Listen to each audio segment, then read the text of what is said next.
पश्चिम बर्धमान आसनसोल। मोदी सरकार की 8वीं वर्षगांठ के अवसर पर केंद्रीय रक्षा राज्य मंत्री अजय भट्ट ने पश्चिम बर्धमान जिले का दौरा किया है। यह जाना कि केंद्र सरकार की सभी जनोन्मुखी परियोजनाओं से लोगों को लाभ हुआ है। वह कल से पश्चिम बर्धमान में विभिन्न कार्यक्रम कर रहे हैं। कृष्णेंदु मुखर्जी का आज आसनसोल में कोर्ट कॉर्नर स्थित भाजपा पार्टी कार्यालय में पार्टी का कार्यक्रम था, यहाँ वह एक तरफ से देश की रक्षा को लेकर बड़े सवाल उठाते हैं तो दूसरी तरफ मोदी जी जनोन्मुखी प्रोजेक्ट पर प्रकाश डालते हैं। उन्होंने कहा, पहले जब सरकार सत्ता में थी तो पड़ोसी देश ने हम पर हमला किया तो हम जवाब नहीं दे सकते थे, लेकिन मोदी जी भले ही शांति प्रिय हैं, अगर कोई हमारे देश को नुकसान पहुंचाना चाहता है तो उसने उसका जवाब दिया है। उन्होंने लोगों को प्रत्येक परियोजना के बारे में भी बताया और दावा किया कि देश आगे बढ़ रहा है।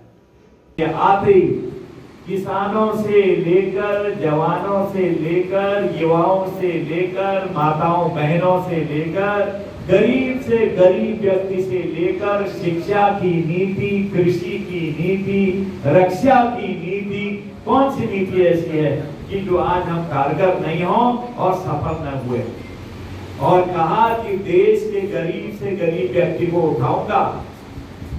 जब मेरे देश की 130 जनता बराबर उठेगी ऊपर को, तब कहेंगे हम असली आजादी मिली और हम एक साथ आगे बढ़ रहे हैं।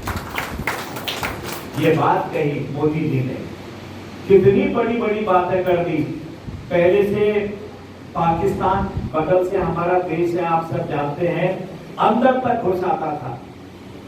अगर कहीं उसने हमारे जवानों पर गोली चलाई, जम्मू कश्मीर या जो इलाके हैं वहां पर हमारे नागरिकों पर गोली चलाई, अंदर तक हमारे लोग मरे, तो जब सरकारें इनकी थी जो आज जिनकी हालत आप जानते हो, जीत ही नहीं पा रहे हैं, तो ये वहां से जवान परमिशन मांगते थे या कमांडेंट जो भी है वो परमिशन मांगते थे कि साहब इतने लोग मार के गोलीबारी चला रहे हैं, क्या करें। फिर यहाँ से उत्तर जाता था, नहीं नहीं कुछ नहीं करना है, शांत रहो, मानवाधिकार आयोग भी परेशान करेगा, हमारे संबंध खराब होंगे, हमारे सैनिकों को मारे, हमारी जनता को मारे, हमारी माता बहनों को मारे, हमारे बच्चों को मारे। उनका उत्तर हमें नहीं देना है, डर के मारे संबंध खराब होंगे, मानवाधिकार आयोग हमारे पीछे पड़ेगा।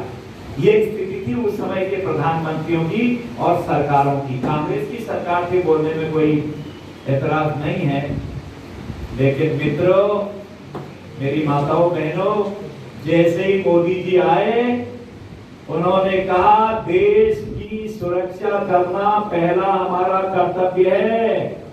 हम शांति दूत हैं, हम शांति चाहते हैं, लेकिन जो आतंकवादी भेजे जा रहे हैं हमारे पड़ोसी राज्य द्वारा, जो हमारे अंदर अस्थिरता पैदा कर रहे हैं, हमारी माताओं बहनों को, हमारे बच्चों को उनके साथ बदसलूकी कर रहे हैं, हमारे नागरिकों को, हमारे सीमावर्ती गांवों के लोगों को मार रहे हैं, हमारे जवानों पर खुलेआम गोली बारूद चला रही हैं। हम शांति चाहते हैं, लेकिन हम डरने वाले नहीं हैं। तत्काल जवाब दो जवानों, जो जैसे जवाब चाहते हो जवाब दो। और उसके बाद आपने देखा जो हमारे सोए हुए जवानों को मारा। मैं केरल में था उस दिन, हमारी राष्ट्रीय कार्यकारिणी चल रही थी। मोदी जी ने कहा कि पाकिस्तान ने अच्छा काम नहीं किया है, जो हमारे जवानों के ऊपर गोली उठाई है, इसके परिणाम भुगतने पड़ेंगे। हम भी सोचे कि अब क्या होगा, वो तो मार गए, लेकिन जब हिम्मत होती है, ईमानदारी होती है, राष्ट्र के प्रति त्याग होता है, लगाव होता अपने देश के बच्चे से, अपने जवानों से, ये सब मेरे हैं, चाहे किसी भी जाति, किसी भी धर्म, किसी भी वर्ग का हो, वो मेरा है।